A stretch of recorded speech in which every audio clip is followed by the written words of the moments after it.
Mga pagkain at gulay na tumutulong para sa ating kalusugan. Please watch this, guys. Thank you. Mga gulay na may best para sa mga may high blood. Una, ang palaya.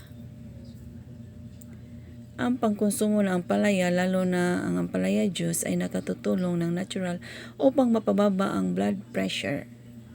Dahil may taglay itong mga vitamina, mineral, antioxidant, and anti-inflammatory compounds, tumutulong din itong mapababa ang bad cholesterol level at mababawas ang risk ng heart disease.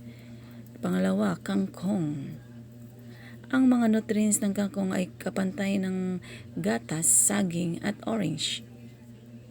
Ito ay nakapababa ng blood pressure, pamalakas ng resistensya at pangiwas ng cancer, nag-improve ng paningin at pamlunas ng skin disease.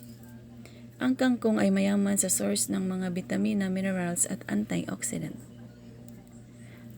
May taglay din itong potassium at iron. Pangatlo, malunggay.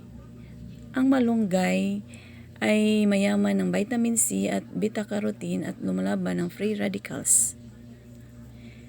May taglay din itong quercetin, isang uri ng antioxidant na tumutulong upang mapababa ang blood pressure. Pangapat, okra. Ang pangkonsumo ng okra ay madaming benepisyo nakukuha gaya ng pag-improve ng digestion, pampalinaw ng paningin, pampaganda ng balat at pampalakas ng buto. Ang okra ay siyang laga ng ating puso at buong cardiovascular system sa magitan ng pamaba ng cholesterol level at blood pressure. Panglima, sitaw. Ang sitaw ay nakakatulong laban ang inflammatory at magandang source ng folate at potassium at tumutulong ng regulate ng blood pressure. Ang sitaw ay magandang source din ng protein at fiber na nakakatulong pambababa ng cholesterol. Ang pang-anim, kalabasa. Ang kalabasa ay may mayaman na magnesium na nakakabawas ng risk ng heart attack at stroke. May taglay din itong potassium at ang kalabasa na nakakababa ng high blood pressure. Bukod ng magnesium at potassium, ang kalabasa ay mayroon din vitamin C at beta-carotene at nakakaiwas ng antioxidant ng kolesterol. Pang-pito, alugbati. Ang alugbati ay siksik ng mga mineral at bitamina na magandang pangkontrol ng blood pressure. Ang matataas na potassium at manganese, ito ay may malaking benepisyo para sa ating blood pressure at heart rate, kaya maiwasan nito ang mga sakit sa puso. Pangwalo, saluyot. Ang saluyot ay nakakatulong makontrol ang blood pressure, pamumuno ng cholesterol, diabetes, maiwasan ang cardiac disease at dahil matataas ang taglay nitong fiber. Nakakatulong din itong maiwasan ang malunasan at ang uri ng cancer dahil taglay nitong antioxidant at anti-inflammatory. Ginagamit din itong upang malunasan ang hika o asthma. Pang-siyam, bawang.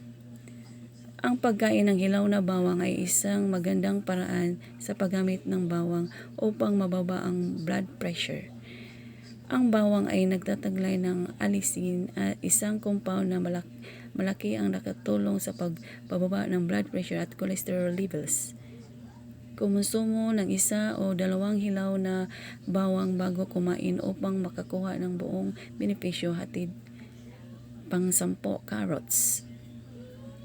Ang carrots ay may mataas na phenolic compound gaya ng chlorogenic, coumarin at caffeic acid na tumutulong na ma-relax ang blood pressure. May maigi na kainin ang carrots nang hindi naluluto para mayroong epekto sa pagbababa ng high blood pressure. Ibahagi ang video ito. Thanks for watching. Please like and share.